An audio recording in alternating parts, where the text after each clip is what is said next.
রাজধানীর Jamuna future park থেকে বৈশাখের আয়োজনের খোঁজ খবর রাখছেন সহকর্মী মশির অনেক যাব তার কাছে।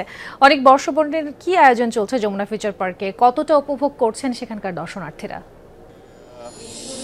আমরা যেখানে আছি অর্থাৎ ঠিক যমুনা ফিউচার পার্কের যেই স্পটেতে আমরা আছি, আমরা একটু দেখাতে চাই বিশেষ করে আমাদের যে জায়গাটা অর্থাৎ এখানে যে আয়োজনটি হচ্ছে পহেলা বৈশাখের যে আয়োজনটি হচ্ছে সেই আয়োজনটি যদি একটু দেখাতে চাই। আসলে এসো হে বৈশাখ এসো এসো বলে যেভাবে করে আমন্ত্রণ জানানো হচ্ছে বৈশাখে নানা আয়োজনে এবং উৎসবে, সেটি নিশ্চয়ই আসলে শিশু কিশোরদের মনেও নানা প্রভাব বিস্তার করে রাখে এবং সেই প্রভাব বিস্তারের লক্ষ্যেই এই আয়োজন।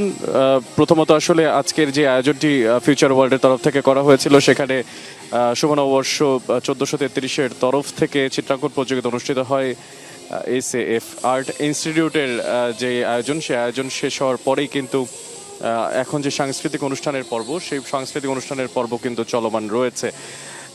এখানে আসলে ছোট ছোট যারা শিশু কিশোররা আছেন, যারা আসছেন একেবারে নতুন হাতের বরণ বলা যায়, যেখানে তারা বরণ ডালা নিয়েই আসলে যেই সাংস্কৃতিক অনুষ্ঠানে নৃত্য পরিবেশনা সে পরিবেশনাটা করছেন এবং খুবই মিষ্টি মিষ্টি যে সমস্ত অনুভূতিগুলো তাদের, সেগুলো কিন্তু আমরা শুনছিলাম।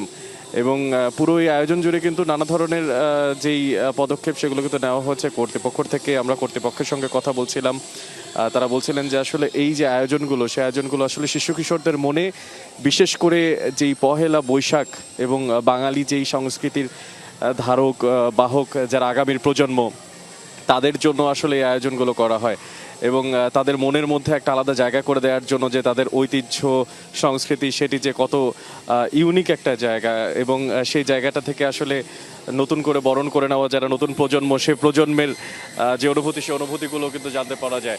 আমরা আসলে যেমনটা দেখছি যে এখানে নানাবিধ যে আয়োজন, সেই আয়োজনের মধ্যে সাংস্কৃতিক অনুষ্ঠান চলছে, এছাড়াও কিন্তু আরও আয়োজন রয়েছে। আমরা তারও সবশেষ নিশ্চয়ই জানাবো। যুক্ত হওয়ার জন্য ধন্যবাদ অনেক।